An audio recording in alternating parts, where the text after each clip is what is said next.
Georges, you explained to our guest the impact of the euro crisis on the competitiveness of their companies, the impact on their export, on their financing. Could you summarize for us your recommendation to our guests, to our CEOs? I think for anybody who is a CEO of a company that operates outside of the pure national borders, which was the public we had, the euro is an excellent news. We seem to forget what we were living through when we did not have the euro.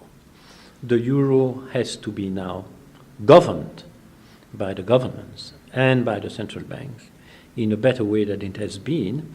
And some institutions have to be created, like an international monetary fund, in order to stabilize and hopefully prevent some of the crises that we have been through in the Eurozone.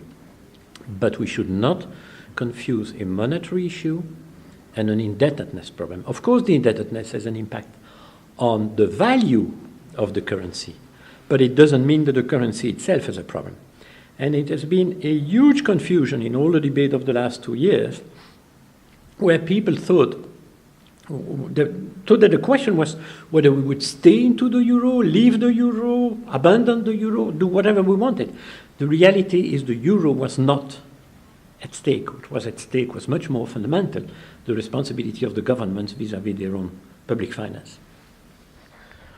Now, if we come back to our Belgian companies, what are for you their opportunities? What should they consider even short-term as investment opportunities? We know where the growth is going to be. And if you look at Latin America, if you look at Asia, even at Eastern Europe, there are plenty of opportunities there in a number of fields. So it's not as if the world was saturated and there would not be any opportunities. The problem that they have to do is how do they position themselves vis-à-vis those countries? Do they establish themselves in those countries in an entrepreneurial way, or do they operate from here with people who go there? I believe that we have to go back to what our great-grandfathers were doing when they went to Africa and they were entrepreneurs and they were discovering opportunities. Of course, the landscape is totally different and how to do it is different. We have technology, we have transportation, but we have to go back to this decision process where we know we are taking a risk and we don't try systematically to reduce the risk, because there is no reward if you don't take a risk.